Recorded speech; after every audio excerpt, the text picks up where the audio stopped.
ये तो वही शूल है जिससे देव सेनापति कुमार कार्तिकेय ने ताड़का का वध किया था, और उनके अतिरिक्त किसी अन्य में ऐसे उठाने का सामर्थ्य नहीं।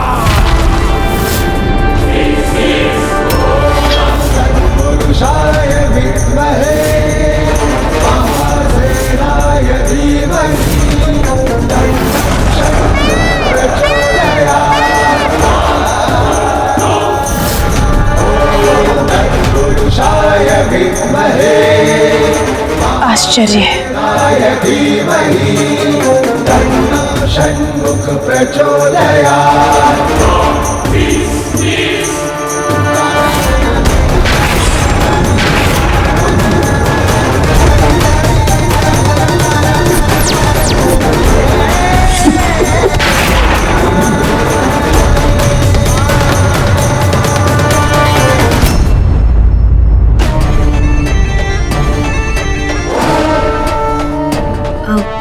पिताश्री, माँ, मुझे चलना चाहिए।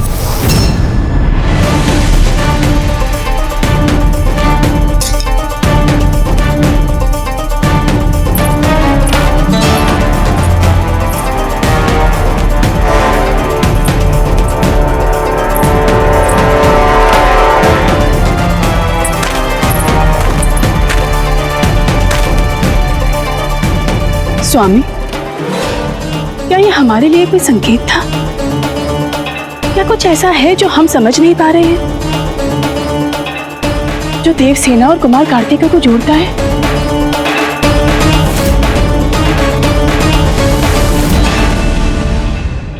मेरे प्रिय अनुज, जम्बू द्वीप के दक्षिण की सुरक्षा का अत्यंत महत्वपूर्ण दायित्व है मेरा।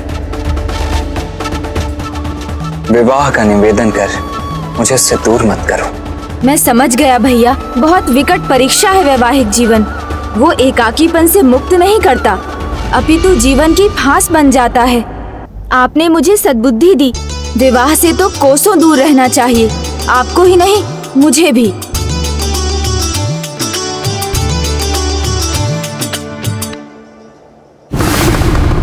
गणेश आ गया, हठात उससे कार्तिकेय को मना ही लिया होगा।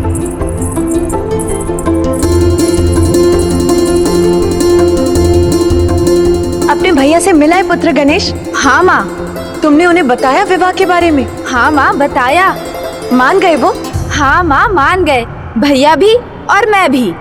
मान गए? तुम दोनों? यही कि विवाह एक बहुत बड़ा माया जाल है, इसलिए अब आपके दोनों पुत्र कभी विवाह नहीं करेंगे। हाँ माँ, हम दोनों की ही ओर से अब विवाह के लिए बस ना है। किंतु क्यों?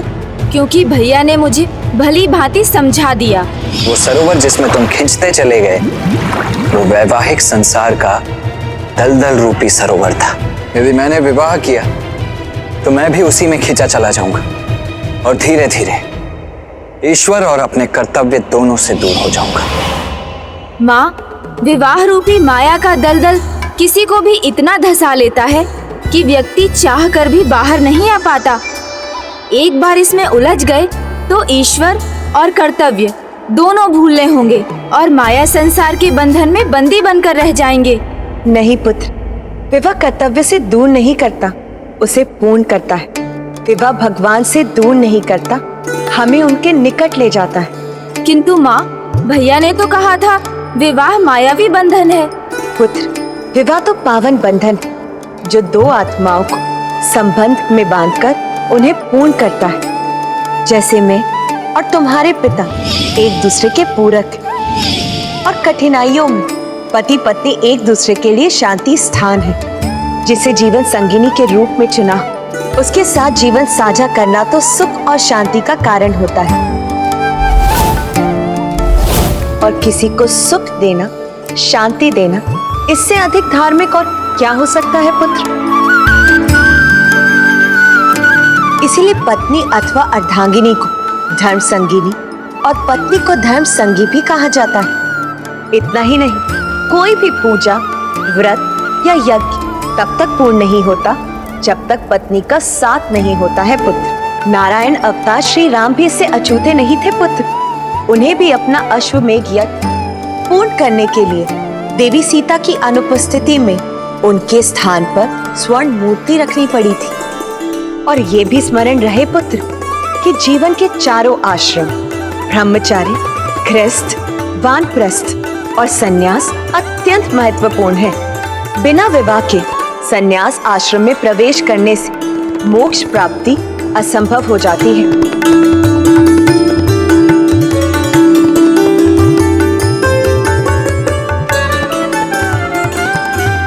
क्योंकि विवाह के बाद कोई माता पिता बनता है, तब अपनी संतान का भली भांति पालन पोषण करने पर ही कोई मातृ और पितृ ऋण से मुक्त होता है। इसलिए विवाह ना ही तो कर्तव्य से दूर करता है और ना ही ईश्वर भक्ति से, अपितु विवाह करने से तो सभी कर्तव्य पूर्ण होते हैं। हाँ, आप भी उचित कह रही है माँ। फिर तो भैया को ही नहीं, मुझे भी विवाह करना चाहिए। शीघ्र ही मेरा भी विवाह करवा दीजिए। हाँ पुत्र, किंतु तुम्हारे विवाह की चिंता तो तब करेंगे ना जब उसका उचित समय होगा, और वो समय अभी नहीं है। अभी कार्तिकेय के विवाह का समय है। आपने उचित कहा माँ, किंतु भैया उन्हें समझाना, उनका निर्णय बदलना तो बहुत कठिन है। उन पर मेरी या आपकी बात का प्रभाव नहीं पड़ेगा, किंतु यदि पिताश्री यहाँ होते तो मैं उनसे निवेदन करता, पर वो तो अभी यहाँ है ही नहीं। नहीं गणेश जी, महादेव यही है, वो देखिए।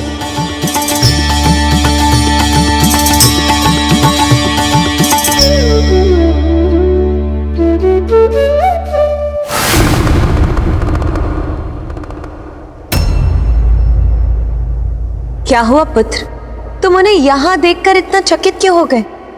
क्योंकि भैया कार्तिकेय के पास से लौटते समय तो मैंने पिताश्री को मार्ग में देखा था, सनकादिक कुमारों के साथ।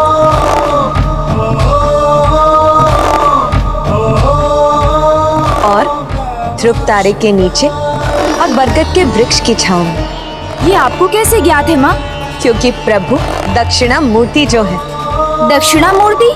यहाँ कैलाश में भी महादेव, और वहाँ बरगद के वृक्ष के नीचे भी महादेव ही हैं, अपने दक्षिणा मूर्ति स्वरूप में। तो इस दक्षिणा मूर्ति स्वरूप की क्या कथा है माता? स्वामी ब्रह्मदेव के मानस सनकादि पुत्र सनक, सनंदन, सनातन व सनत कुमार ज्ञान और आत्म तत्व प्राप्ति के इच्छुक थे। उनकी इस इच्छा को फलित करने के लिए प्रभु महादेव ने एक सर्वोच्च गुरु का रूप लिया, और यही है उनका दक्षिणा मूर्ति स्वरूप। बरगद वृक्ष अर्थात वदा अला वृक्षम की छांव, जिसके ऊपर सभी ध्रुव तारे प्रकाशित होते हैं, वहाँ स्थिर दक्षिणा मूर्ति अपने चतुर्भुज अवतार में स्थित होती है। और इस मुद्रा में उनके नीचे वाला दाहिना हाथ छिन्न मुद्रा में रहता है, जो श्रेष्ठता और परिपूर्णता का घोतक है। अपने नीचे रहने वाले बाएं हाथ में वो ध्रुवाधान में होते हैं, जो उनके समस्त उजागर ज्ञान का स्रोत होने का संकेत है। उनके ऊपर रहने वाले दाहिने हाथ में डमरू, जो इसका संकेत है कि समय और सृजन दोनों से ही उनका तारतम्य है, क्योंकि स्पंदन ही तो है जो प्रत्यक्ष रूप धारण करता है। उनके ऊपर रहने वाले बाएं हाथ में वो अज्ञानता को मिटाने वाली अग्नि को धारण करते हैं पुत्र, और उनका बायां पांव उनके दाएं पांव के घुटने पर विरासना मुद्रा में स्थिर रहता है, जो स्थिरता का घोतक है। और उनका दाहिना घुटना जो पृथ्वी का स्पर्श करता है, उसके नीचे अपना शीश उठाने में असमर्थ अज्ञानता रूपी असुर दबा रहता है। प्रभु को उनके इस रूप में ध्यान, ज्ञान, विद्या और जगत गुरु के रूप में जाना जाता है। दक्षिणा मूर्ति अर्थात दिव्य चेतना। और जब वो इन चारों ऋषि कुमारों को ज्ञान प्रदान कर रहे हैं, तब उनका मुख दक्षिण की ओर है। और ये भी एक कारण है कि उन्हें दक्षिणा मूर्ति कहा जाता है।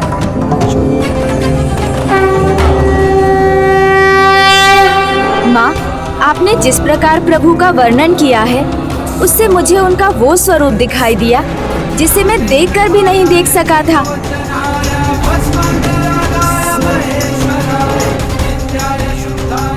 ये महाज्ञान शब्द रहित है, इसीलिए महादेव इसे मुद्रा के माध्यम से ही प्रदान कर रहे हैं, जिसमें सबसे विशेष छिन्न मुद्रा, क्योंकि इस मुद्रा में तर्जनी उंगली जो जीव अथवा आत्मा के प्रतीक है।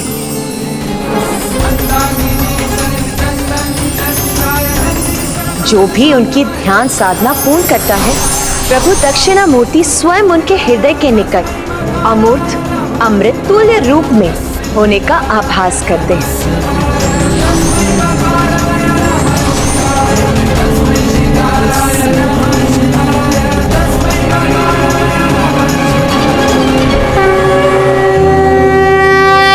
अर्थात जब तक प्रभु दक्षिणामूर्ति सनत कुमारों को ज्ञान प्रदान नहीं कर देते, तब तक हम भैया के विवाह की चर्चा उनसे नहीं कर सकते। और पुत्र, यदि प्रभु इस विषय में कुछ करना चाहेंगे तो वो स्वयं हमें संकेत दे देंगे।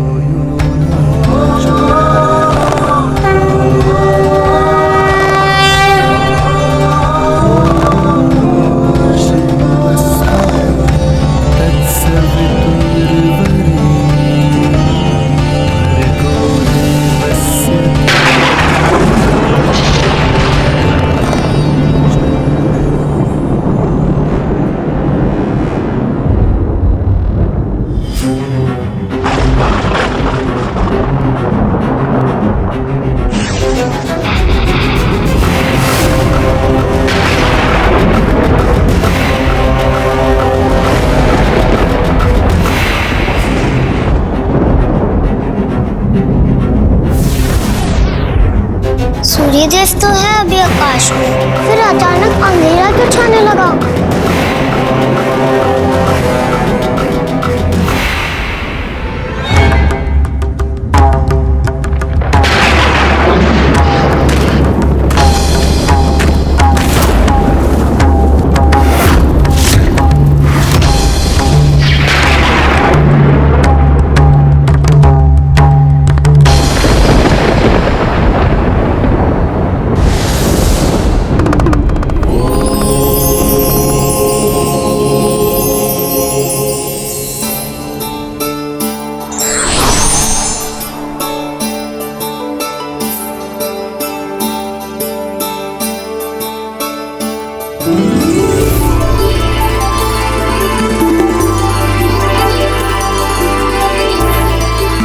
क्या उस क्षणिक अंधकार से प्रभु ने हमें किसी संकट का संकेत दिया था माँ?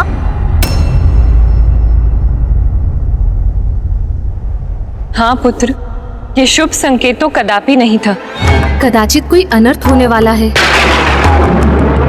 या कहीं कोई अनर्थ हो रहा है।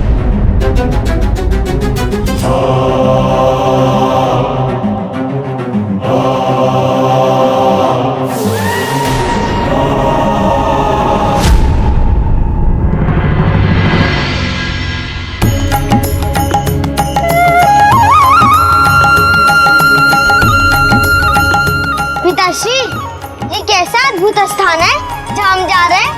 पुत्र, इसका ज्ञान तो हमारा मार्गदर्शन करने वाली तुम्हारी बहन को ही है। बताओ पुत्री, ये तुम कहाँ लेकर आई हो हमें?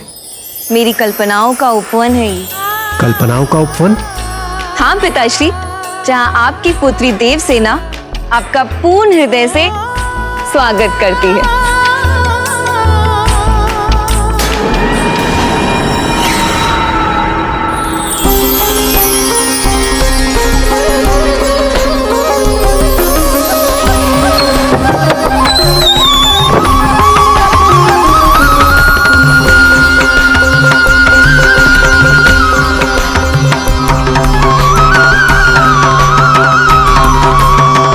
आई, आओ पुत्र।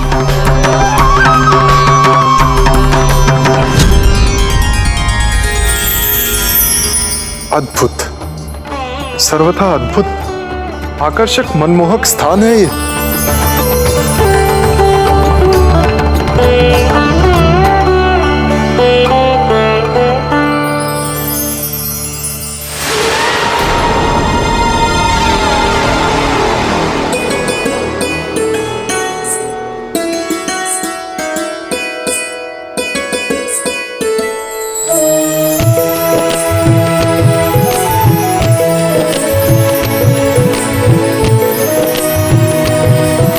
पिताश्री, माँ, आपने मुझे इतने वर्षों अपार स्नेह दिया।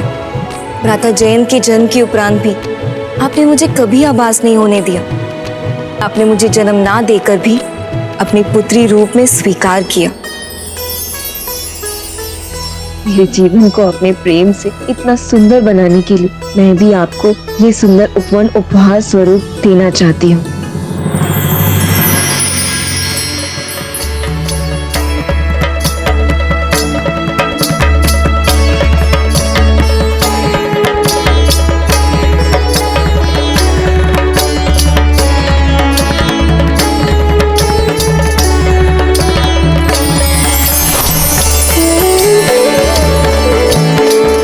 तनिक भी संकोच मत कीजिए, अपने भीतर छिपे बालक को जागृत कीजिए और इस स्थान का पूर्ण आनंद उठाइए।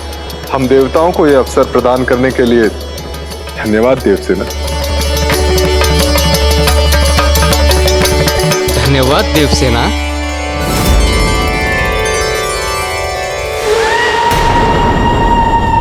आनंद, अपार आनंद आ रहा है हमें। यह अद्भुत उत्सव समान वातावरण अत्यंत सुखमय है।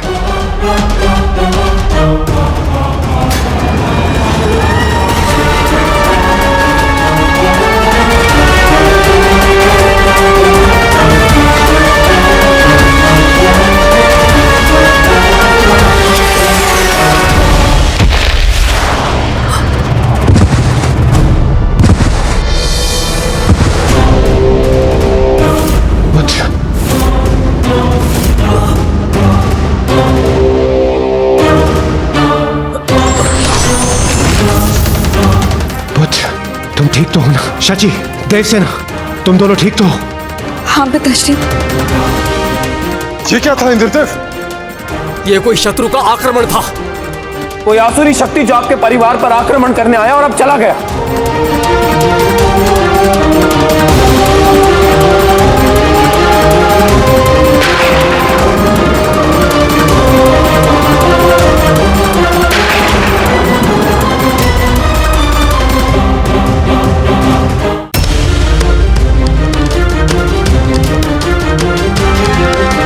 ये विशाल काय चिन्ह, यह तो किसी मायावी असुर का प्रतीत होता है।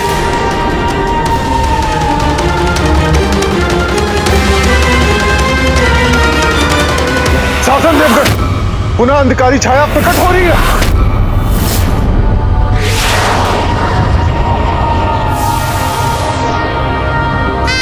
देवगढ़, आप सभी पीछे हट जाइए। जो कोई भी दुष्ट है मैं उसका सामना करूंगा।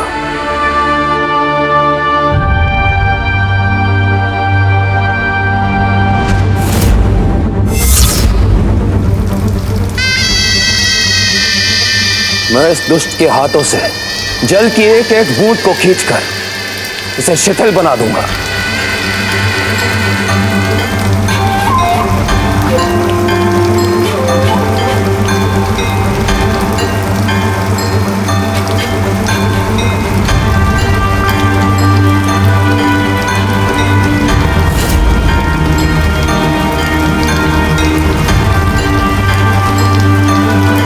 इसकी समस्त प्राण वायु सोख लूंगा मैं।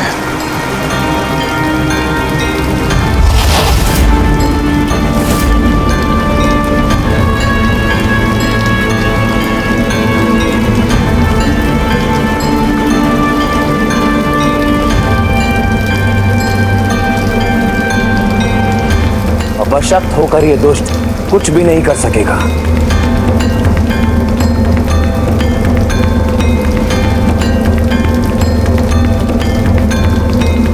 अब मैं इस दुर्बल पड़े मायावी हाथ को अपनी ही अग्नि से भस्म करूंगा।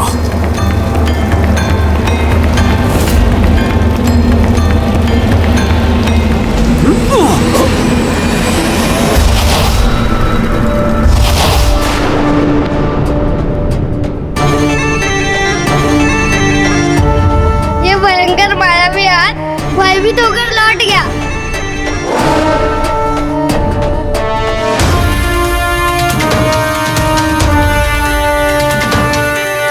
चलिए वापस लौटते हैं।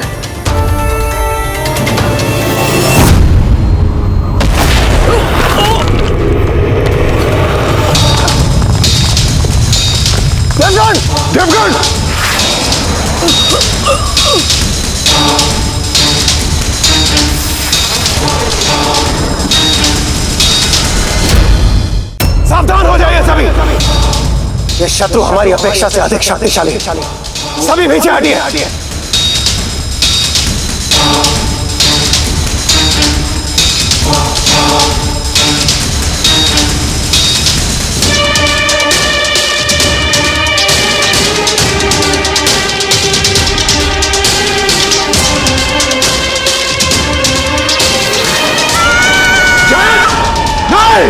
मैं तुम्हें जैद को नहीं ले जाने दूंगा। पिताजी रक्षा कीजिए, पिताजी इस दुष्ट से मुझे मुक्त कीजिए। नहीं, जैद! सूर्यदेव, हमें जैद की रक्षा करनी होगी। आइए, मेरी सहायता कीजिए।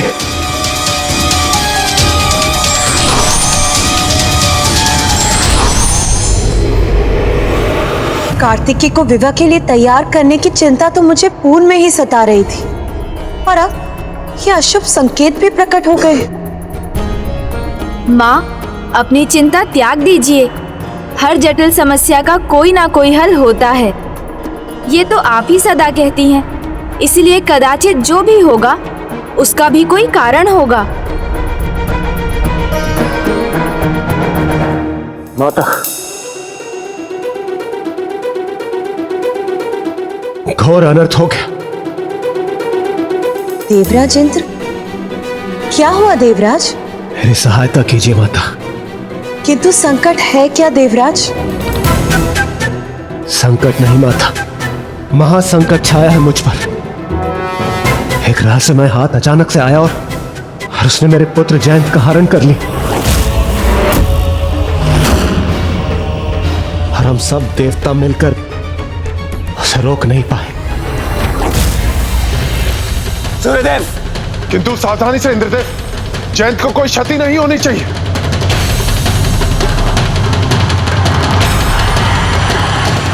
आक्रमण!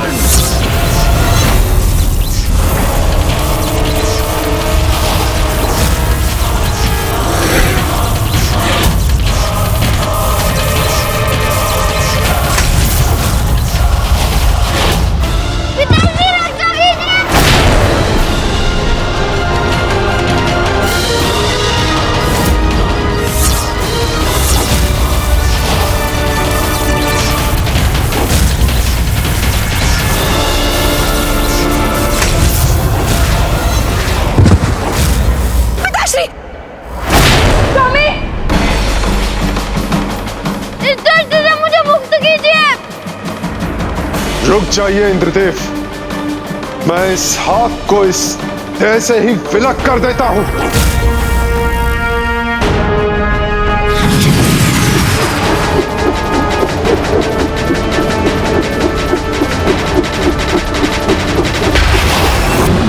जयंत! जयंत! इंद्रदेव, जयंत!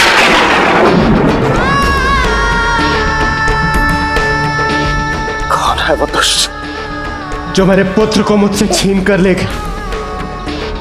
कहां ढूंढूंगा मैं अपने पुत्र को? कहां ढूंढूंगा मैं उसे?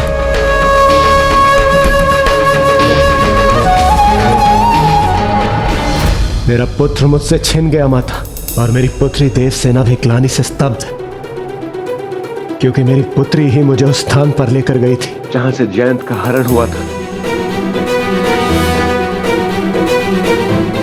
माता, कुछ कीजिए माता, क्योंकि इसके पीछे का मूल कारण मैं ही हूं। मैं ही इसका दोषी हूं माता, मैं ही इसका दोषी हूं। आप इसके दोषी कैसे हो सकते हैं इंद्रदेव?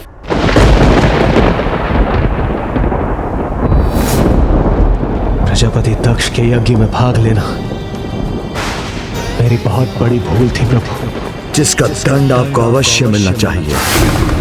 इसलिए मैं शाप देता हूं, आपको इसका भयंकर परिणाम भुगतना होगा। समय आने पर आपका कोई अपना आप से छिन जाएगा। करुणा प्रभु, प्रभु मुझ पर दया कीजिए। मैं आपका दोषी हूं, मुझे क्षमा कर दीजिए प्रभु, क्षमा कर दीजिए मुझे। जिस प्रकार धनुष से निकला बाण नहीं लौटता, उसी प्रकार मेरे मुख से निकला हुआ श्राप पे नहीं लौट सकता। मैं इसके निवारण का मार्ग आपको बताता हूँ कि जिस दिन ऐसा होगा और आप पे ये संकट छाएगा, तब कैलाश में ही आपको इस संकट से मुक्ति का उपाय मिलेगा। वो दिन आज ही है माता। एक अत्यंत मायावी शक्ति का प्रकोप हुआ है हम पर, और हम देवता मिलकर भी कुछ न कर पाए। इसलिए मैं यहां कैलाश दौड़ा चला आया। माता, उस महामायावी शक्ति को केवल महादेव अथवा उन्हीं के समान ज्ञानी और शक्तिशाली व्यक्तित्व ही रोक सकता है। आप चिंता मत कीजिए देवराज, सब आपकी इच्छा के अनुसार ही होगा। आपके पुत्र जयंत का कोई अहित नहीं होगा।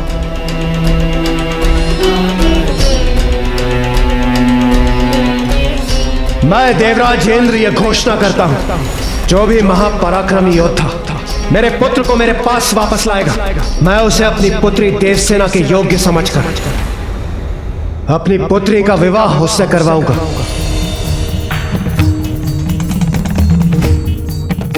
वो सर्वशक्तिशाली महापराक्रमी योद्धा जो उस मायावी शक्ति को परास्त करेगा, वो दिव्य संपन्न व्यक्तित्व योद्धा ही मेरी पुत्री देवसेना की सुरक्षा कर सकता है।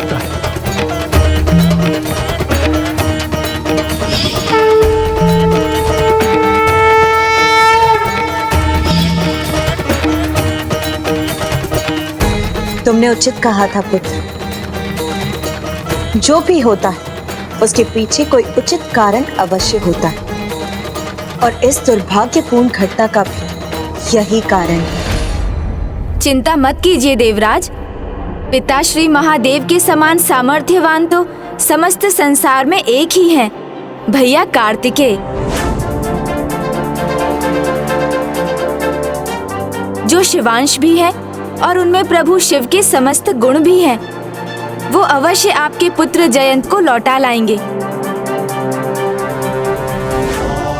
हाँ पुत्र, कार्तिकेय बलशाली भी और देव सेनापति होने के नाते ये उसका कर्तव्य भी।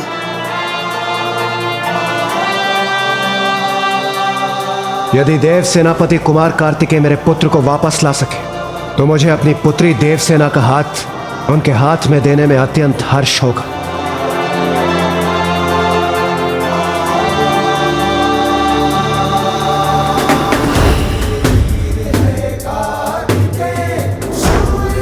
पुत्र गणेश, जाकर अपने अग्रज को कहो, मुझे अभी उसकी आवश्यकता है। यहाँ इसी क्षण ये मेरा आदेश है। जो आज्ञा माता।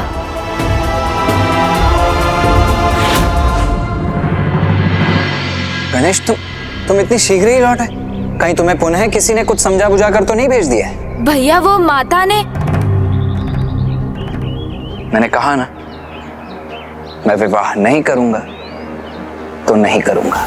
नहीं भैया, मैं तो बस। मुझे ज्ञात है अनुज, तुम मुझे पूरी बात ना बताकर अपने शब्दों के जाल में फंसाकर यहाँ से ले जाने आए हो, है ना? इन्हें कैसे ज्ञात हुआ कि मैं इन्हें यहाँ से ले जाने आया हूँ? यदि तुम चतुर हो तो मैं भी तुम्हारा भ्राता हूं, वो भी ज्येष्ठ। तो मेरा एक निर्णय और सुन लो अनुज, ना विवाह और ना ही कुछ और। मैं मात्र अपने कर्तव्य पर स्थिर रहना चाहता हूँ। हाँ, उचित कहा देव सेनापति। आपके कर्तव्य के लिए ही तो आपको कैलाश जाना है। कैलाश? ऐसा कौन सा कर्तव्य है अनुज जो मैं कैलाश जाकर ही पूर्ण कर पाऊंगा? कहीं तुम पुनः मुझे अपने शब्दों के जाल में तो नहीं उलझा रहे हो? आप जानते हैं, आपकी भांति मैं भी कभी असत्य नहीं बोलता। देवराज इंद्र पर संकट छाया है। किंतु ऐसा कौन सा संकट है अनुज जो स्वयं विघ्नहर्ता गणेश नहीं हर सकते? आपको क्यों आना है, ये तो आपको वही ज्ञात होगा।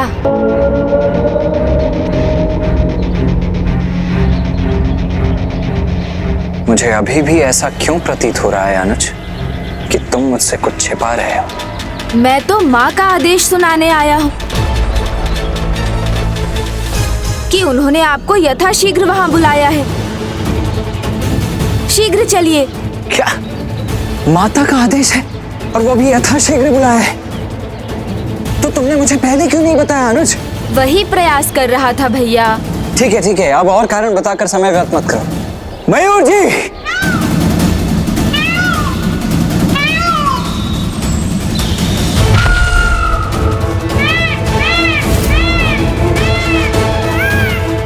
माता के आदेश का अर्थ है जो भी है अत्यंत महत्वपूर्ण है।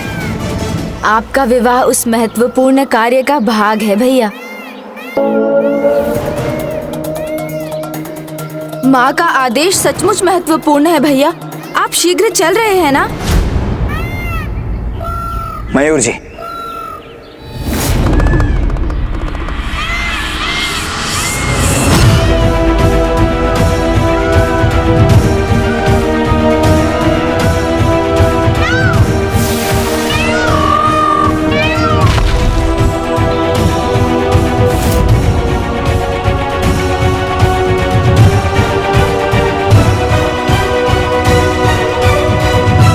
देव सेनापति कुमार कार्तिकेय, मेरी सहायता कीजिए। उस अत्यंत शक्तिशाली मायावी दानव से मेरे पुत्र जयंत की रक्षा कीजिए। जैसे हम सब देवता मिलकर भी नहीं रोक पाए। मैंने माता से भी कहा, यदि आप मेरे पुत्र को लौटा सके तो मैं अपनी पुत्री देव सेनापति है मेरे भैया, इसलिए आप सभी की रक्षा उनका कार्य और कर्तव्य दोनों है। और माता का वचन तो भैया अवश्य रखेंगे देवराज।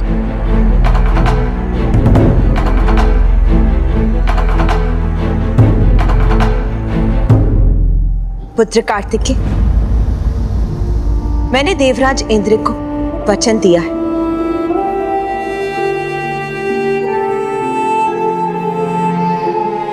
माता, आपके प्रत्येक वचन का मान रखना मेरा परम धर्म है।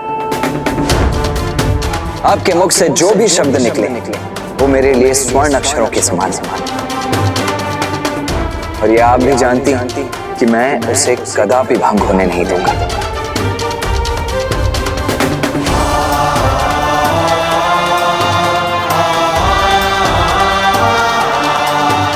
देवराज, मेरी माता का आदेश मेरे लिए सर्वोपरि है, इसीलिए आप अब निश्चिंत हो जाइए। आपका पुत्र जयंत जहां कहीं भी होगा, मैं उसे जीवित अवश्य लौटा लाऊंगा।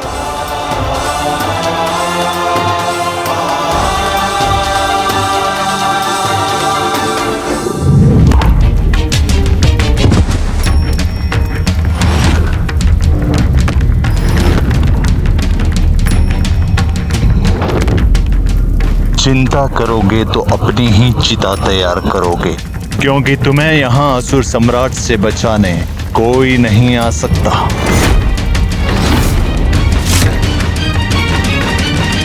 आपके आशीर्वाद से तो असंभव भी संभव हो जाता है। यदि वो दुष्ट जयंत को पाताल लोक भी ले गया हो तो मैं उसे वापस लाऊंगा और जयंत का हरण करने वाले उस दुष्ट असुर को उचित दंड भी दूंगा।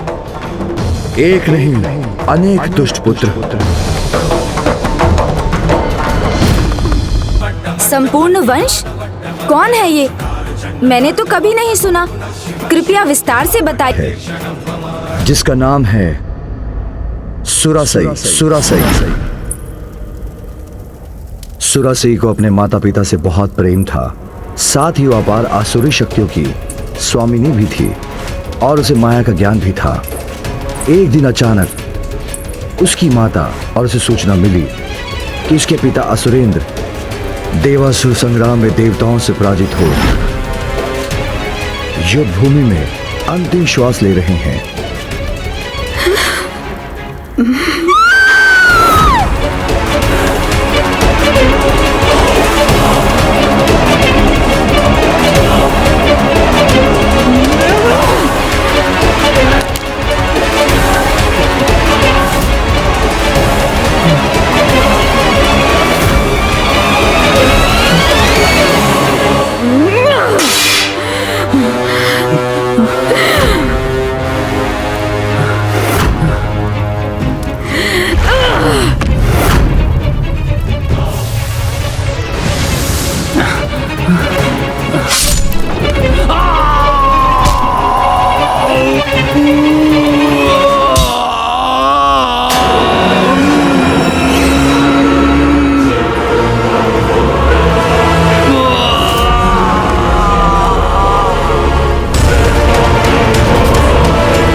इस समाचार ने सुरासाई और उसकी आसुरी शक्ति को और भी भड़का दिया, जो अपनी मायावी ज्ञान का प्रयोग कर कोई भी रूप ले सकती थी।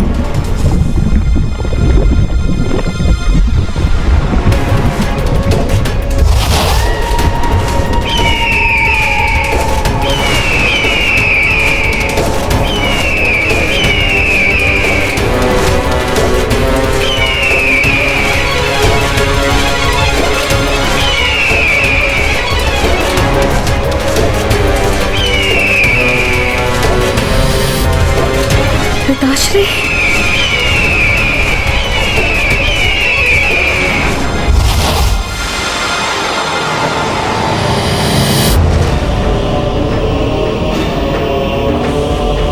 पिताश्री,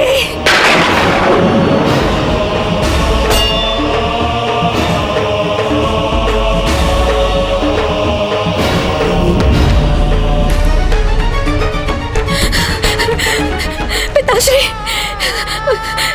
ये कैसे हो गया? पिताश्री, आपकी पुत्री सुरासाई आ गई है। पिताश्री,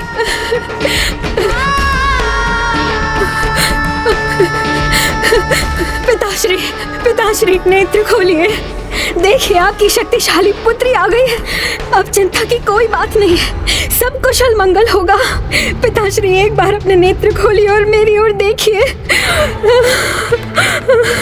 पिताश्री, जिसने भी ये किया है उसे आपकी पुत्री की शक्तियों का भान ही नहीं है। उसे इसका दंड अवश्य मिलेगा। पिताश्री, आप बस एक बार बताइए, किसने किया ये दुस्साहस? पिताश्री,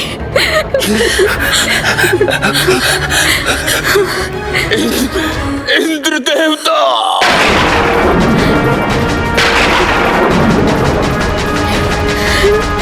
पिताश्री,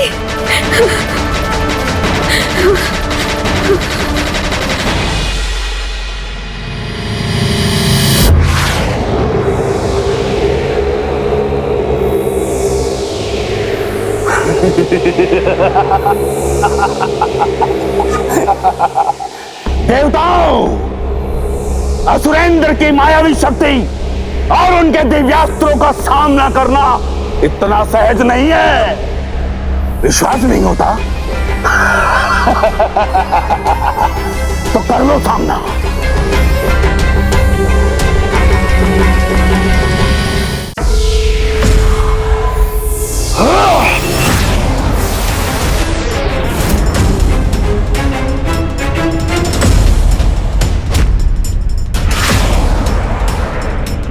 असुरेंद्र, विश्वास तो तुम्हें नहीं हो रहा हम पर। हमने तुम्हारी सारी सेना का अंत कर दिया है। अति शीघ्र तुम्हारा अंत करने वाले हैं हम।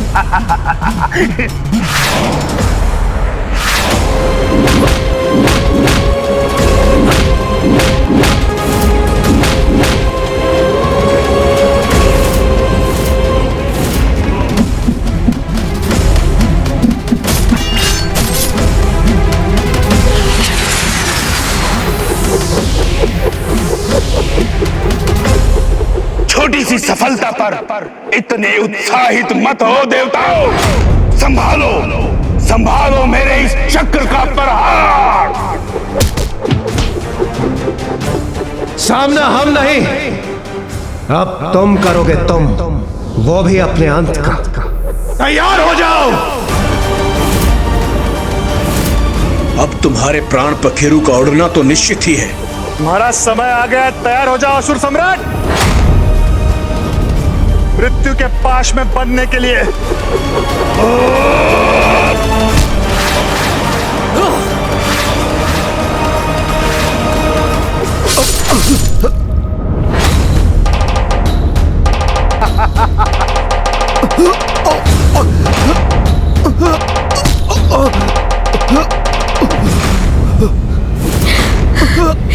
कितना कष्ट हुआ पिताश्री को। पिताश्री, पिताश्री, पिताश्री!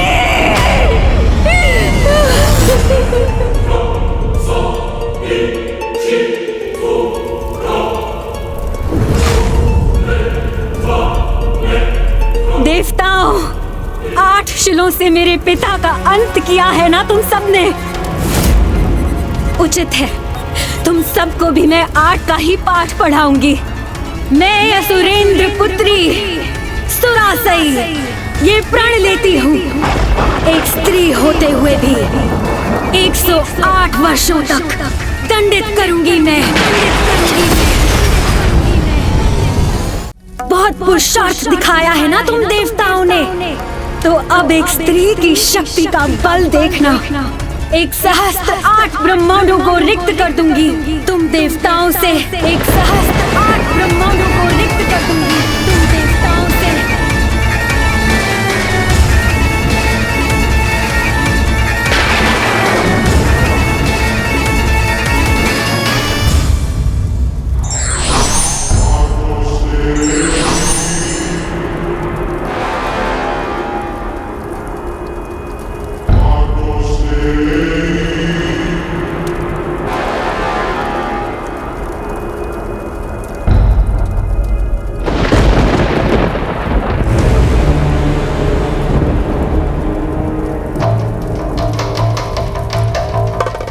यदि तुमने अभी आक्रमण किया तो तुम्हारा भी यही परिणाम होगा।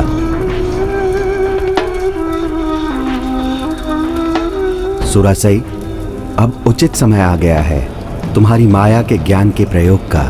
तुम्हारी प्रतिशोध की अग्नि तभी शांत होगी जब तुम स्वयं माया बन सबको दृष्टि होते हुए भी दृष्टिहीन बना दो। देवता तो क्या, बड़े से बड़े धर्मात्मा ऋषि भी तुम्हारा भेद ना जान सके। तब तुम्हारे पुत्र एक ऐसे असुर वंश की स्थापना करेंगे जो देवताओं को भी अपने अधीन करने की क्षमता रखेंगे। तो बताओ, क्या तुम बन पाओगी ऐसी माया?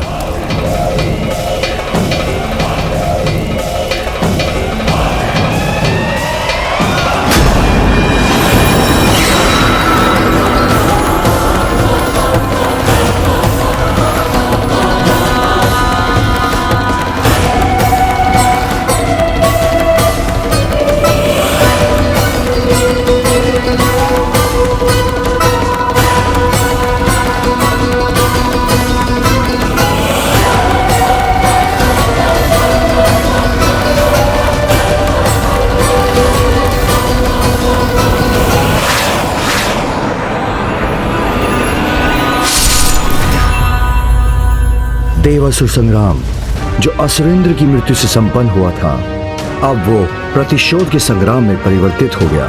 सुरासई के हृदय में बस एक ही स्वर था, एक ही लक्ष्य था, प्रतिशोध और देवताओं का विनाश। पिता की चिता ने उसके क्रोध की ज्वाला को और भड़का दिया था। फिर क्या हुआ पिताश्री? क्या असुर कुमारी सुरासई माया के उस चरम तक पहुंच सकी? हाँ पुत्र, असुर गुरु शुक्राचार्य ने उसे प्रशिक्षित किया और स्वयं सुरासई ने भी अथक प्रयत्न किए और फिर शीघ्र ही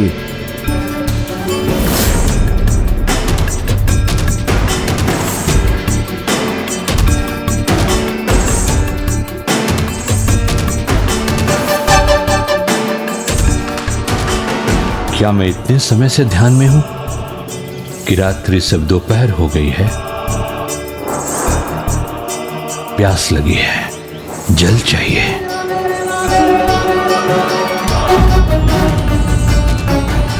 इसमें तो एक बूंद भी जल नहीं है। अब इस पर्वत पर कहां जल मिलेगा मुझे?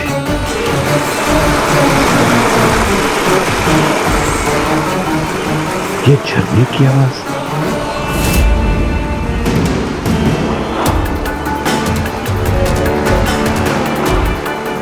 यहां इस नदी को पहले तो कभी नहीं देखा मैंने।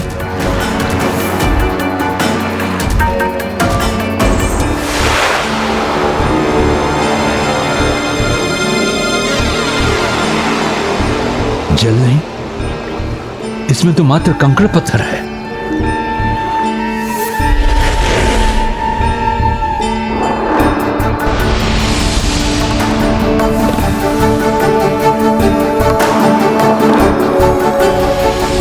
ये सब क्या हो रहा है?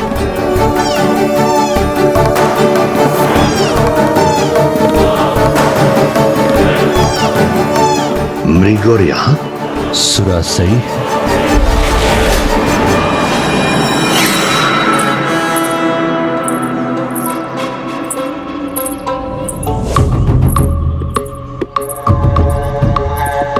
प्रणाम गुरुदेव। गुरुदेव, ये लीजिए जल। मेरी प्यास तो तुम्हारी सफलता से ही बुझ गई।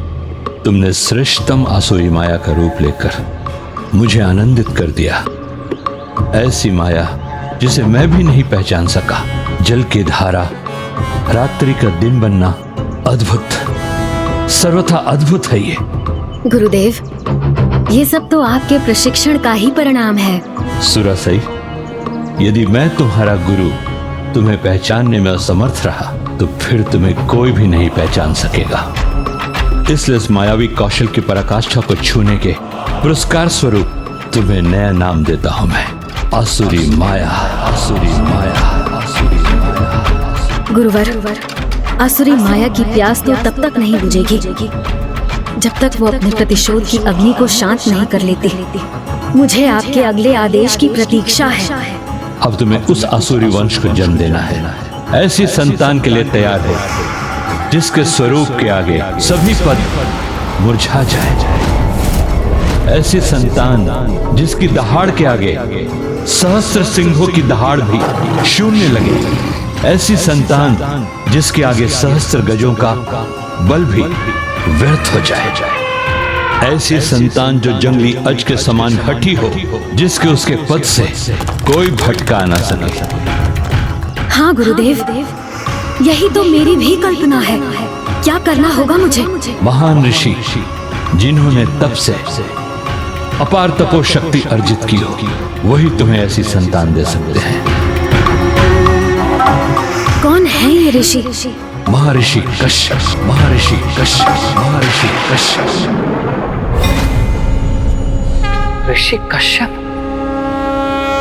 किंतु पिताश्री, ऋषि कश्यप को उस आसुरी कन्या ने अपनी सहायता के लिए मनाया कैसे? उसने ऋषिवर को मनाया नहीं, अपितु उनके साथ भी मायावी छल किया। जब वो वन में विचरण कर ध्यान का स्थान ढूंढ रहे थे, सुरासई को उनकी उपस्थिति का आभास हो गया और उस मायावी ने एक मायावी छलावे का निर्माण किया।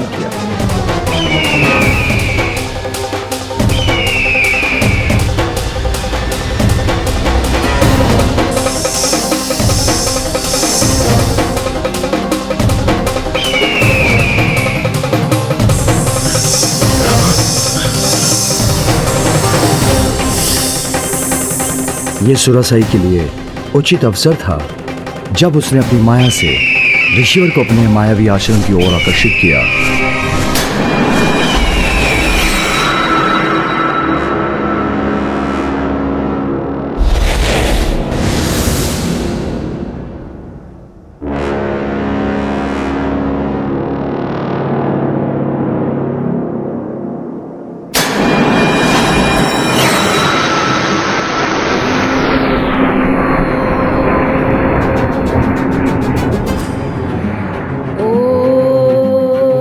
यहाँ इस वन में ओम के उच्चारण का स्वर कहाँ से आ रहा है?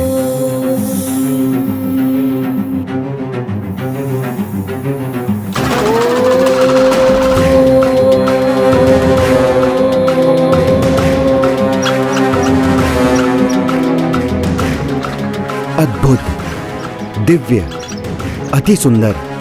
मेरे ध्यान के लिए ये स्थान सर्वथा उचित है।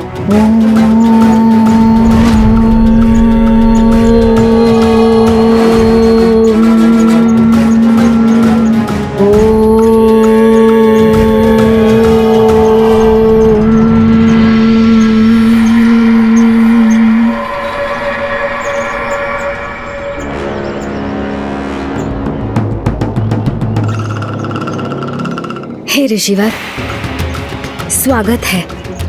आपके आगमन से मेरी सभी प्रार्थनाएं आज पूर्ण हो गईं। आप जैसे महान दिव्य महर्षि की सेवा करने की इच्छा आज पूर्ण हो गई। देवी, आपके आश्रम की स्वच्छता एवं शांति देखकर हम अत्यधिक प्रभावित हुए हैं। इस तपस्विनी के पास इस आश्रम की देखरेख के सिवाय और कार्य ही क्या है प्रभु?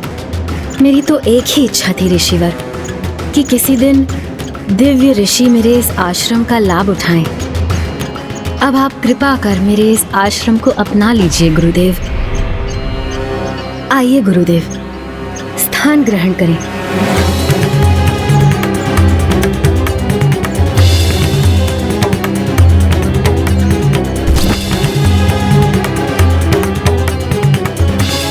अपने ध्यान के लिए उपयुक्त स्थान ढूंढ रहे ऋषि कश्यप ने अविलंब मायाविनी सुरासाई के आमंत्रण को स्वीकार कर लिया। इधर ऋषि कश्यप उसके माया जाल में उलझे और उधर सुरासाई उनके साथ छल करना आरंभ कर दिया। उस आसुरी राजकुमारी ने ऋषिवर की सेवा के लिए उस कीट का प्रयोग किया और स्वयं ऋषिवर की सेवा से मुक्त हो गई।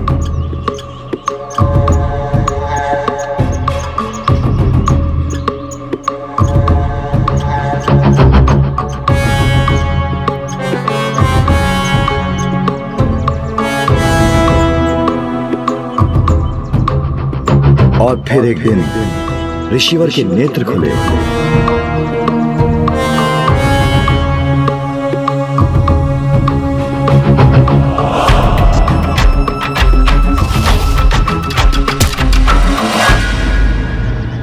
देवी, लंबे समय तक मैं ध्यान में रहा। आपने निस्वार्थ भाव एवं निष्ठा के साथ मेरी सेवा की है। आपकी सेवा से प्रसन्न होकर मैं आपको वरदान देना चाहता हूँ। कहिए देवी, क्या इच्छा है आपकी? आपके तप की सफलता और प्रसन्नता ही मेरा सुख है। मेरी और कोई अन्य कामना नहीं है। सेवा का फल ना मिले तो वो अनुचित होगा। आप मुझसे अवश्य कुछ मांगिए, मुझे अत्यंत प्रसन्नता होगी। आपकी जो भी इच्छा हो वो निसंकोच कहिए। मैं आपको वचन देता हूँ कि मैं उसे अवश्य पूर्ण करूँगा।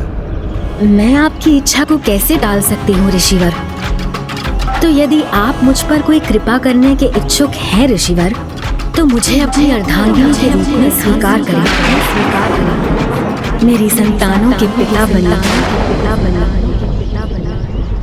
उचित है देवी, मैंने आपको वचन दिया है। जैसी आपकी इच्छा वैसा ही होगा। महर्षि कश्यप को अपने माया जाल में उलझाने वाली ये तो महामायाविनी थी। हाँ पुत्र, असुर गुरु शुक्राचार्य ने उसे आसुरी माया में ऐसा प्रवीण बना दिया था। और फिर उसके तुरंत बाद ऋषि कश्यप ने उसे विवाह कर उसकी प्रथम इच्छा पूर्ण कर दी। और जब उसकी दूसरी इच्छा पूर्ण करने का समय आया तो सुरासाई ने एक और वचन ले लिया। हमारे पुत्र असाधारण होने चाहिए, इसीलिए वचन दीजिए स्वामी, हमारे दिव्य मिलन के समय आप मेरे रूप अनुसार रूप धारण करेंगे। विचित्र बात है, इसकी क्या आवश्यकता है? किंतु जो मेरे प्रति समर्पित रही है उसकी इच्छा पूर्ण करने का वचन मैं दे चुका हूँ। उचित है देवी, जैसी आपकी इच्छा।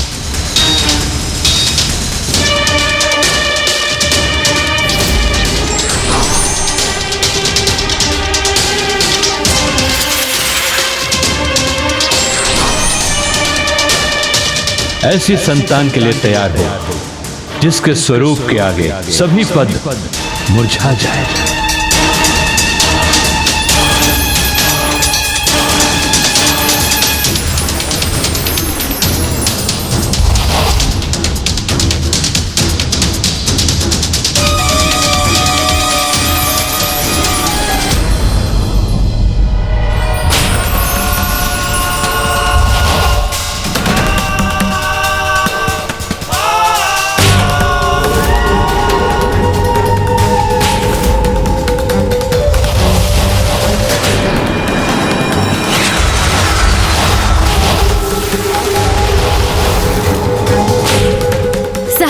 पद्मों के समान तेजोमयी है मेरा पुत्र।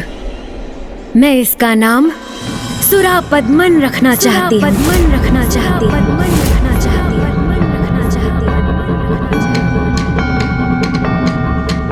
ऐसी संतान जिसकी दहाड़ के आगे सहस्त्र सिंहों की दहाड़ भी शून्य लगे। अब इसने सिंहनी का रूप क्यों धारण किया?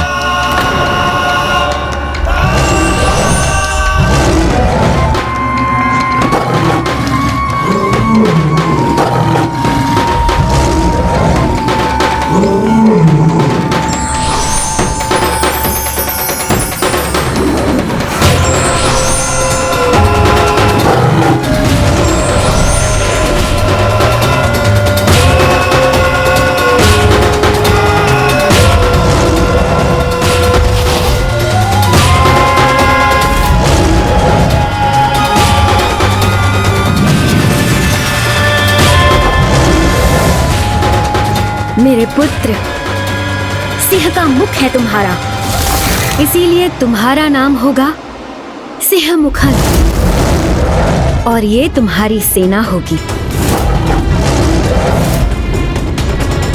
मेरा संशय बढ़ता जा रहा है। ये इतने असाधारण पुत्र और उनकी सेनाओं को क्यों उत्पन्न कर रही है?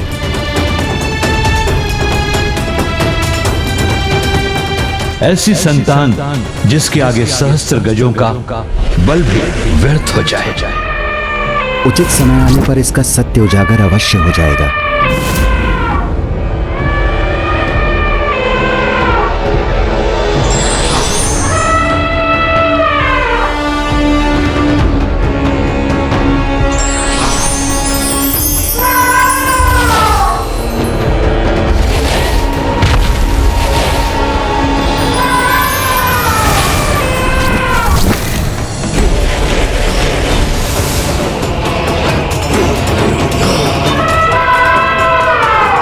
गज शीशधारी गज मुखन हो तुम पुत्र और ये तुम्हारी गज सेना।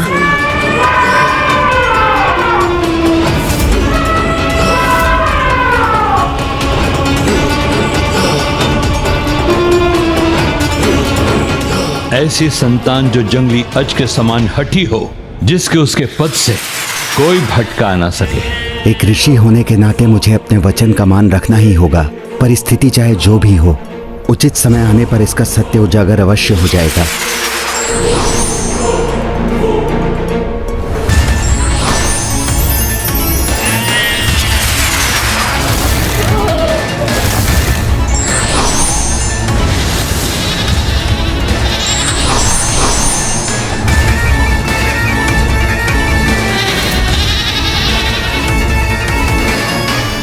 पुत्री अजमुखी, सिंह मुखन, गज मुखन, सुरा पद्मन, अजमुखी।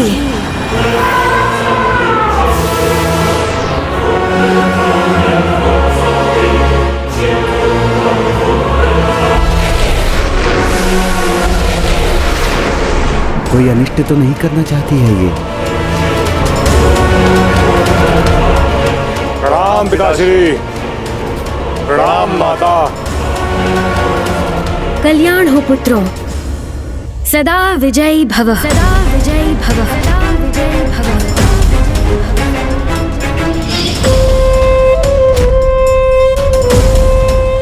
अब मेरे महाबली पुत्र हैं, सेनाएं हैं, शीघ्र मैं देवताओं से प्रतिशोध लेने में सफल होंगी।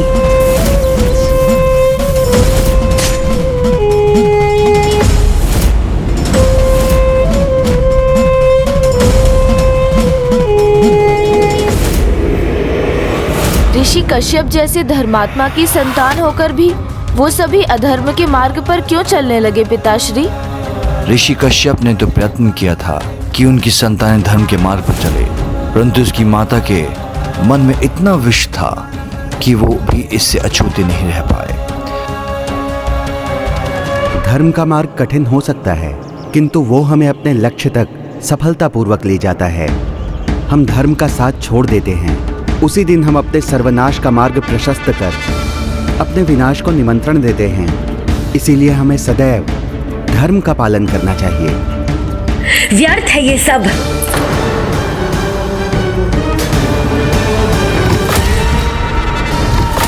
मेरी संतानों को धर्म नहीं, माया का ज्ञान चाहिए। माया ही इन्हें सफल बनाएगी, अनेक ब्रह्मांडों पर विजय दिलवाएगी।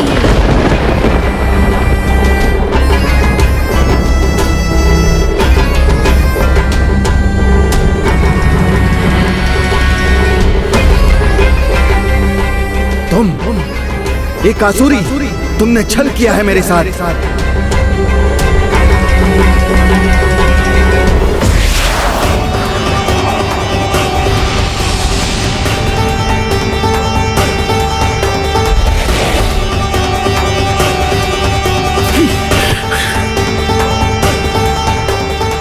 तो ये सब इसकी माया थी।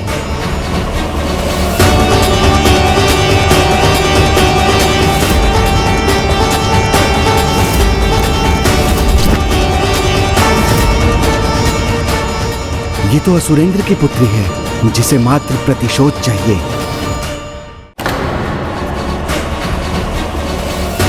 मैं असुरेंद्र पुत्री ये प्रण लेती हूँ, 108 वर्षों तक दंडित करूंगी मैं। जिसके मन में मात्र प्रतिशोध की भावना है। तुमने मुझे छला अवश्य है, किंतु ये मेरी भी संतानें हैं, इन पर मेरा भी अधिकार है। अच्छाई और बुराई के भेद को ये भी समझते हैं। अब निर्णय इनको करना है कि इनको अपने जीवन में किसका चुनाव करना है, सत्य या धर्म के पथ का या माया के ज्ञान का।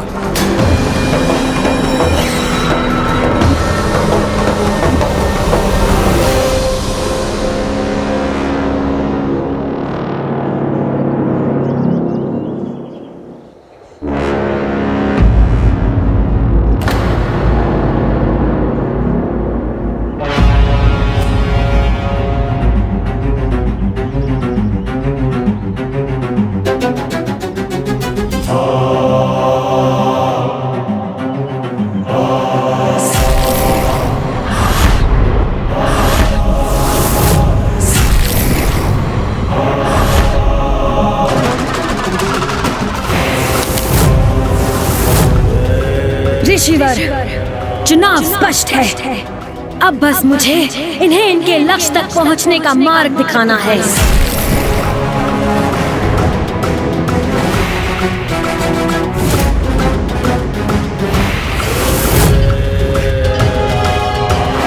और यदि ये तुम्हारे बताए मार्ग पर चलेंगे तो इनका एकमात्र परिणाम होगा भयंकर सर्वनाश। अवश्य, दुष्ट देवताओं का सर्वनाश।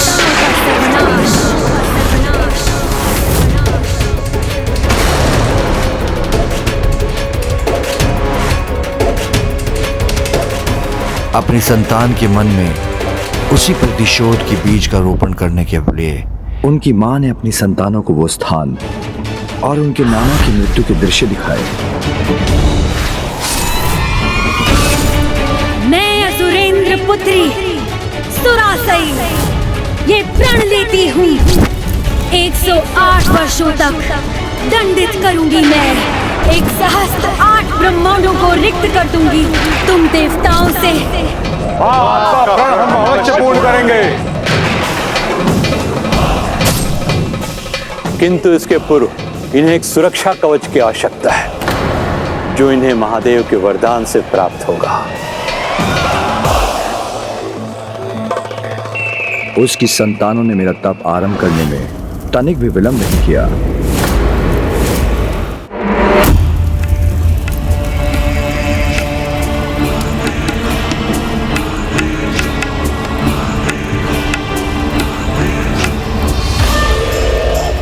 कदाचित प्रभु महादेव विशेष आहुति से ही प्रसन्न होंगे।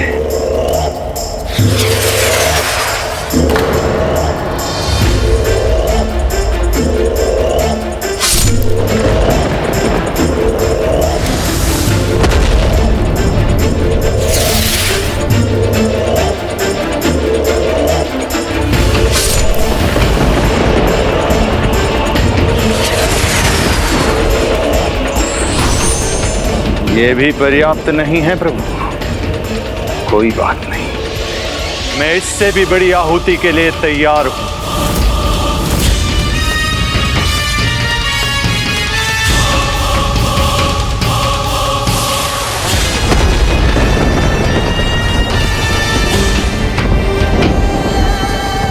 हमारे अग्रज के समान हम भी आहुति देंगे।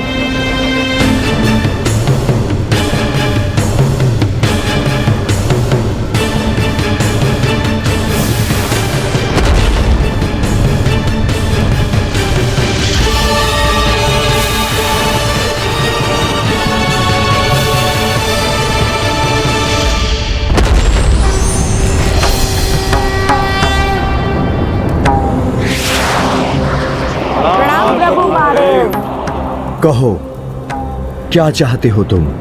आप हमें अमृतत्व तो प्रदान नहीं कर सकते हैं महादेव, किंतु हमें ऐसी असीम शक्ति दे कि हमें कोई भी अस्त्र शस्त्र पराजित नहीं कर सके। मात्र आपका पुत्र जिसका जन्म केवल आपके ही अंश से हुआ हो और उसमें उसकी माता का कोई भी भूमिका ना हो, वही हमें पराजित कर सके। और प्रभु हमें वरदान दे कि इस देवलोक के साथ समस्त 8 ब्रह्मांड हमारे अधीन हो और इस ब्रह्मांड में सबसे तीव्र गति से चलने वाले रथ का स्वामी मैं बनूं। मेरा शरीर इतना अभेद और शक्तिशाली हो कि अगर उसके 2 भाग भी हो जाए तो वो स्वतः संपूर्ण बन जाए।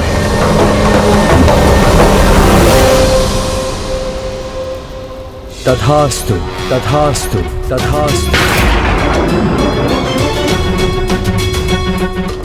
पिताश्री, आपकी कथा के अनुसार सुरापद्मन का वध मात्र भैया कार्तिकेय के द्वारा ही हो सकता है। हाँ पुत्र,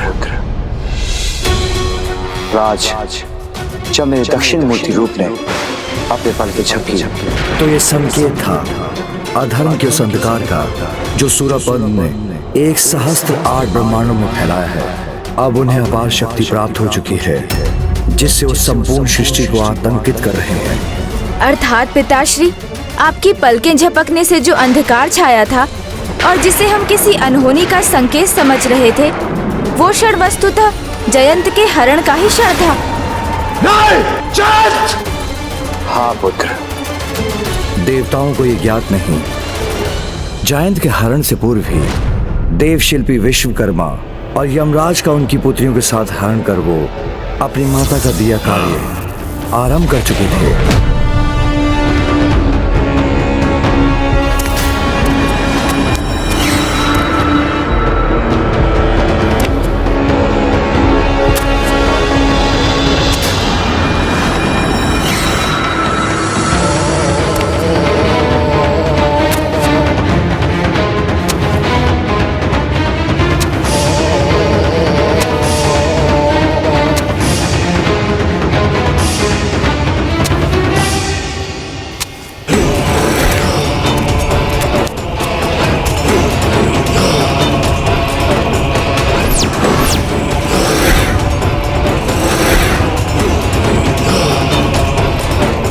ना ना ना, ये ना होना चाहिए, ना होगा।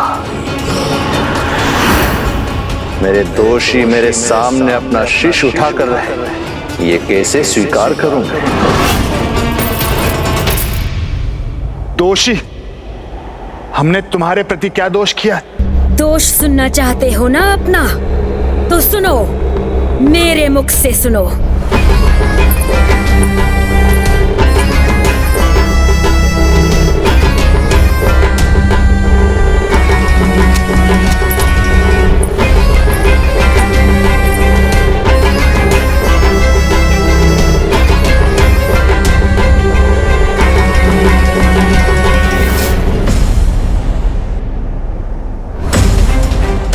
उठो मेरे आज्ञाकारी पुत्रों।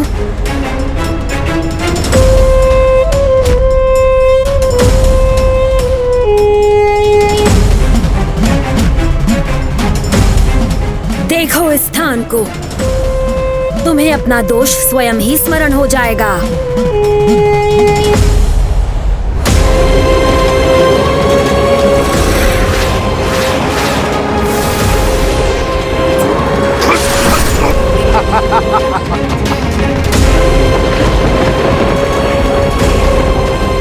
मेरे पिता का वध करने के पूर्व क्या कहा था तुम सबने? प्राण पखेरु का उड़ना तो अब निश्चित ही है। तुम्हारा समय आ गया, तैयार हो जाओ असुर सम्राट, मृत्यु के पाश में बंधने के लिए।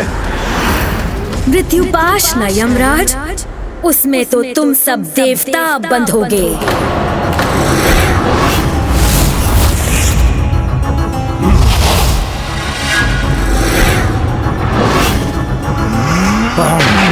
नहीं पुत्र, इतनी सरल मृत्यु नहीं।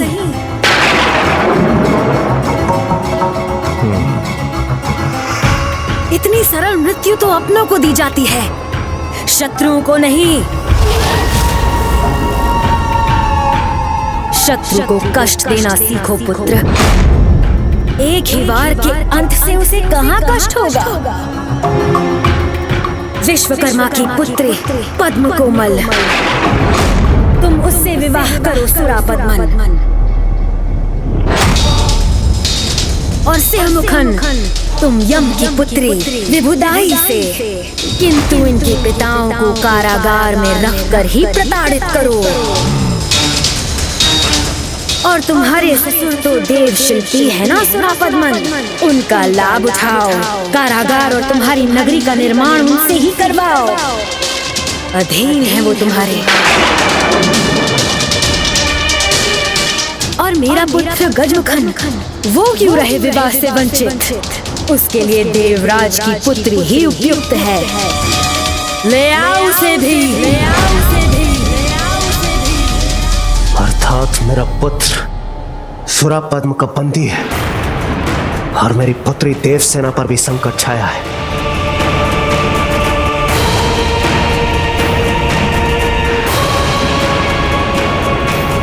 जयंत ही नहीं, अग्निदेव, वायुदेव और वरुण देव भी उसके बंदी हैं।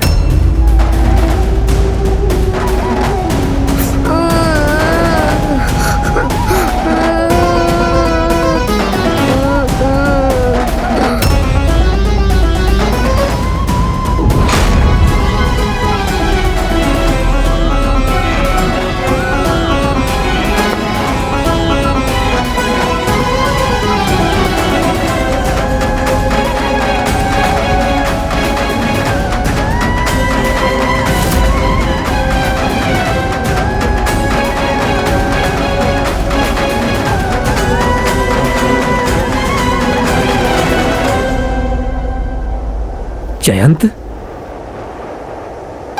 अग्निदेव, वायुदेव, वरुण देव भी इस दुष्ट असुर के बंदी हैं।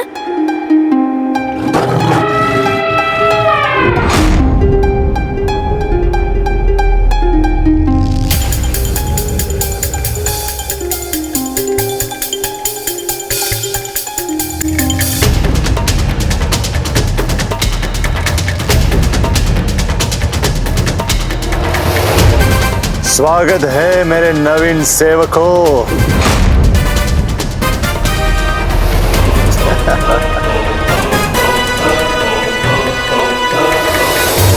तो क्या पुत्र कार्तिकेय को इन दुष्टों से अकेले ही युद्ध करना होगा? मैं अकेला कहाँ हूँ माँ, आप दोनों का आशीर्वाद है ना मेरे साथ। किंतु उसका अंत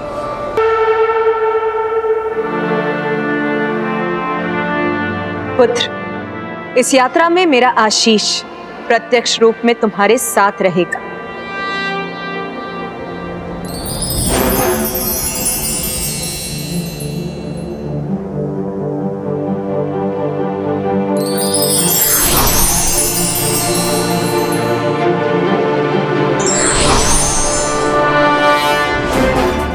शक्ति अस्त्र, शक्ति अस्त्र, शक्ति अस्त्र।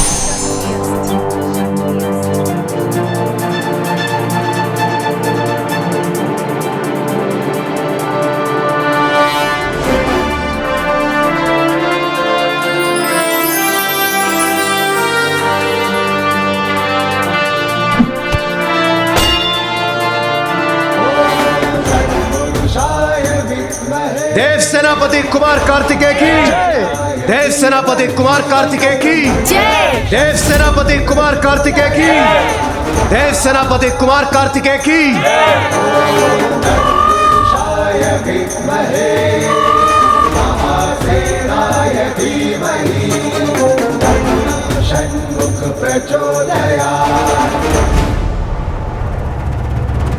चलिए मयूर जी। रुकिए भैया, मैं भी तैयार हूँ, चलिए। नहीं गणेश, तुम मेरे साथ नहीं चल सकते। किंतु क्यों भैया? मैं आपको इस संकट का सामना अकेले नहीं करने देना चाहता। यदि ऐसा है तो फिर अकेले ही सारी बात तुम स्वयं तक ही क्यों रखना चाहते हो गणेश? मुझे बताते क्यों नहीं?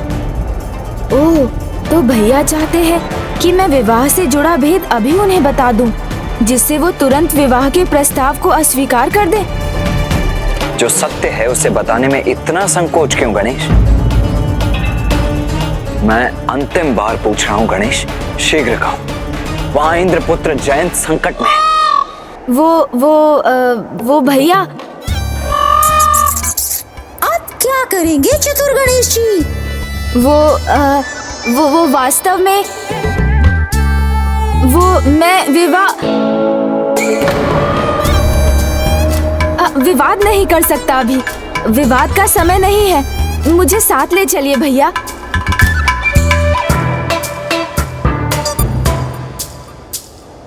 ठीक है, अर्थात तुम्हारे मन में जो है उसे तुम अभी भी गुप्त रखना चाहते हो। ठीक है, कोई बात नहीं अनुज, मैं इस विचार से अभी अपने ध्यान को भटकने नहीं दे सकता। इसीलिए मैं तुम्हें अपने साथ नहीं ले जा सकता। चलिए मयूर जी।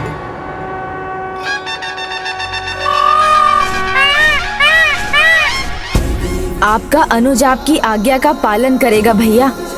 आपके साथ नहीं चलूंगा, किंतु हाँ, आपके पीछे पीछे अवश्य आऊंगा और युद्ध के अंत तक माँ के द्वारा बताए विवाह के महत्व को भी आपको अवश्य समझा दूंगा और विवाह के लिए आपकी सहमति भी ले लूंगा।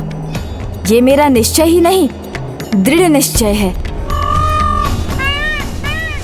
गणेश के मन में विचारों के जो मेघ उमड़ रहे हैं, अभी उनकी नहीं, अभी तो मेरी इस यात्रा में दुष्ट असुरों पर जो मेरे अस्त्रों की वर्षा होगी, उसके लिए मुझे स्वयं को तैयार करना है। कुमार कार्तिकेय,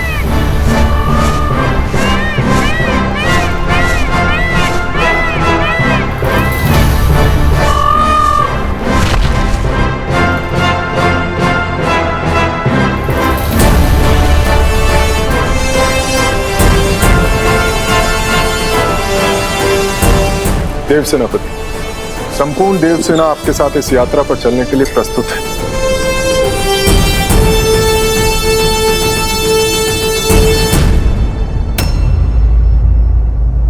देवराज, अब अपनी चिंता त्याग दीजिए, चिंता मुक्त हो जाइए, क्योंकि अब किसी भी क्षण आपका पुत्र जयंत अन्य देवताओं के साथ आप सभी के साथ होगा। देव सेनापति कुमार कार्तिकेय, मुझे आपकी शक्ति और सामर्थ्य पर पूर्ण विश्वास है, किंतु ज्ञात नहीं वो दुष्ट हमें कैसे कैसे कष्ट देकर प्रताड़ित कर रहा होगा, कैसे कैसे अत्याचारों में सहने पड़ रहे होंगे।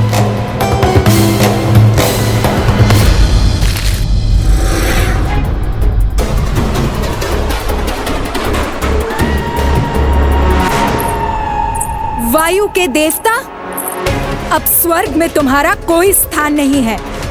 अब केवल महेंद्रगिरी के सेवक हो तुम, एक तुच्छ सेवक जिसे भैयासुरा पद्मन के आदेश का पालन करना होगा।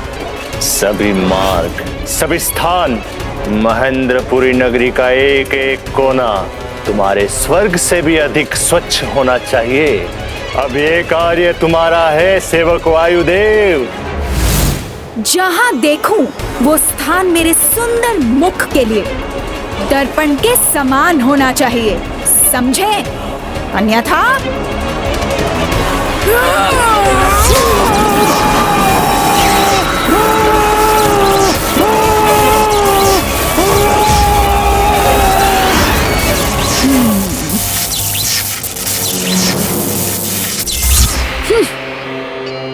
चलो अब अपना कार्य करो।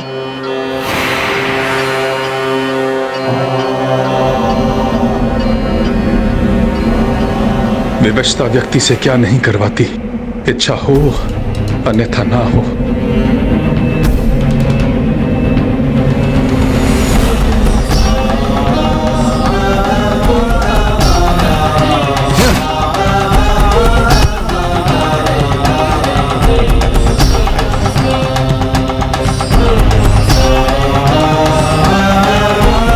तो सेवक वरुण देव, अब सदा अपना कर्तव्य स्मरण रखना तुम। अनावश्यक जल का बहाव ना हो, कोई भी पात्र और फुहार जल से रिक्त ना हो। और हाँ, मेरे नगर के सभी मार्ग धोने का कार्य भी अब तुम्हारा है सेवक वरुण देव।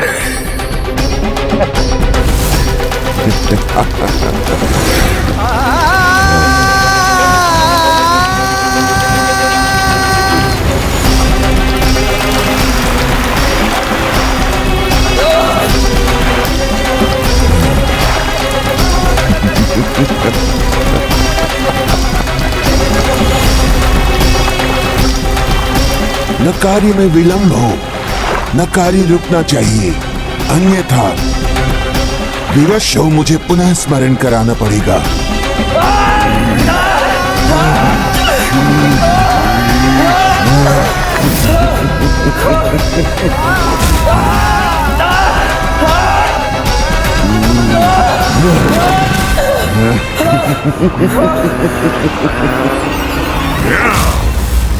क्यों स्मरण नहीं है तो भी करा देता हूं।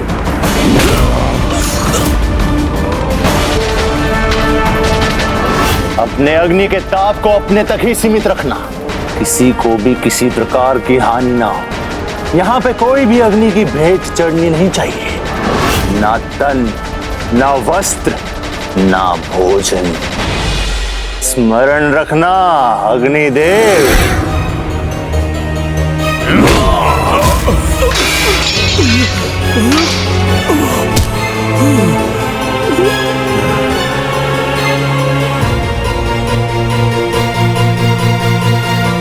तो चलो उठो, पकाना आरंभ करो। ध्यान रहे, एक भी दाना जलाना तो कठोर दंड के भागी बनोगे।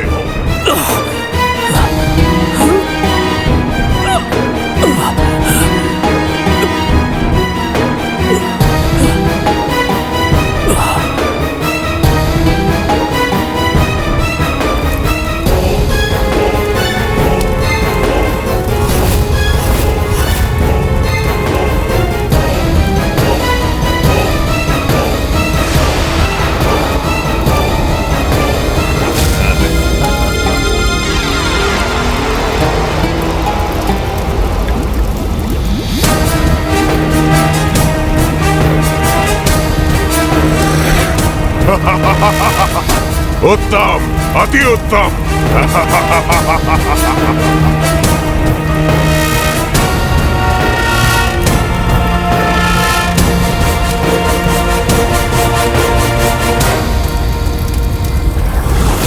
सेवक जयंत,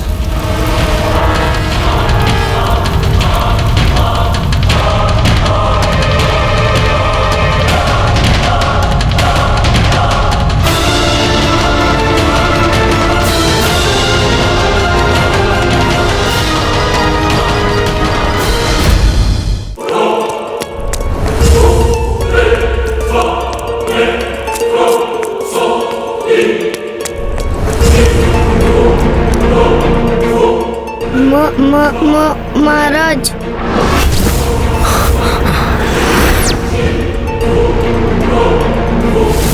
और तुम छोटे सेवक, तुम सदैव हमारी सेवा के लिए तत्पर रहोगे। सबकी सेवा और गुणगान दोनों साथ साथ होना चाहिए, ध्यान रखना। क्षमा महाराज, क्षमा। असुरों के परम उद्धारक, 1 सहस्त्र 8 ब्रह्मांडों के विजेता, शत्रुओं को त्रस्त करने वाले, हे महान असुर सम्राट सूरापद्मन, अपने इस तुच्छ सेवक की सेवा स्वीकार कीजिए। ना ना ना ना ना ना ना, तनिक भी आनंद नहीं आया मुझे। मेरा गुणगान अभी भी अधूरा है। दुर्बल इंद्र के पुत्र को सेवक बनाने वाले का गुणगान किया तुमने। बोलो, शीघ्र बोलो, अपना संपूर्ण गुणगान सुनना है हमें। पिताश्री के पुत्र को अपना सेवक बनाने वाले,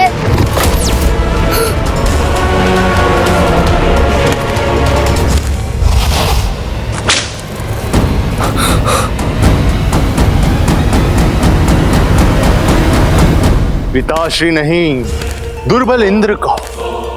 अब तुम किसी के पुत्र नहीं, मात्र और मात्र हमारे सेवक हो।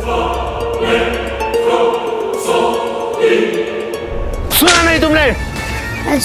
असुरों के परम उद्धारक, 1 सहस्त्र 8 ब्रह्मांडों के विजेता, असहाय देवताओं को पराजित करने वाले, दुर्बल इंद्र के पुत्र को अपना सेवक बनाने वाले, हे महानतम असुर सम्राट, मेरी सेवा स्वीकार कीजिए। इंद्र का पुत्र मेरा सेवक। आनंद ही आनंद, सर्वत्र आनंद। महाराज महाराज महाराज महाराज, प्रणाम महाराज। महाराज, वो देवराज इंद्र यहाँ बढ़ा आ रहा है।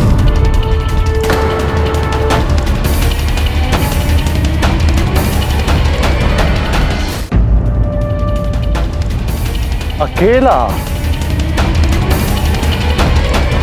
आने दो, मुझे और एक सेवक मिल जाएगा, क्योंकि अपने पुत्र की रक्षा करना तो रात्रि में सूर्योदय के समान है उसके लिए। क्षमा करें महाराज, अकेले नहीं, संपूर्ण सेना के साथ आ रहा है वो, और उस सेना का नेतृत्व वो युवा योद्धा कर रहा है।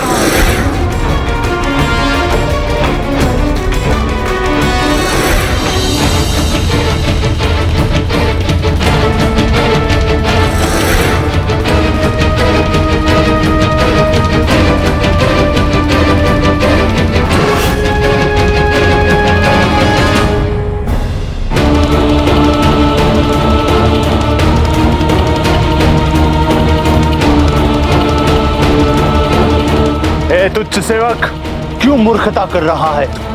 क्यों मुस्कुरा के मेरे दंड का भागी बनना चाहता है तू? महाराज, आप तो बस आनंद कीजिए। तुच्छ देवताओं की तुच्छ सेना के लिए तो हमारे सेनापति और हमारी सेना ही पर्याप्त होगी।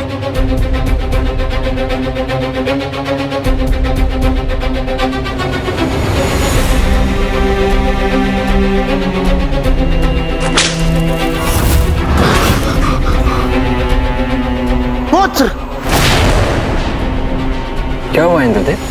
सेनापति कुमार कार्तिकेय, वो दुष्ट सुरापत में बहुत ही दुष्ट है। कहीं से हमारे और हमारी सेना के आगमन की सूचना प्राप्त हो गई तो कहीं वो मेरे पुत्र जयंत और अन्य सभी देवताओं को और कष्ट न देने लग जाए। उचित कह रहे हैं आप इंद्रदेव।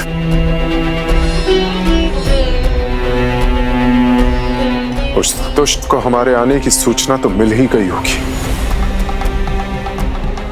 और वो हमें रोकने के लिए किसे भेजेगा ये हमें ज्ञात नहीं। प्रणाम देव ऋषि। नारायण नारायण। जहां तक मैं उस दुष्ट को समझता हूँ, गजमुख को ही कार्य देगा, वो उसे ही भेजेगा, अन्य किसी को नहीं। गजमुख? हाँ हाँ, गजमुख, महान सेना नायक, जिसे देख युद्ध भूलकर भय से कांप उठेगी ये देव सेना। स्वयं नारायण को पराजित करने वाला गजमुख। गजमुख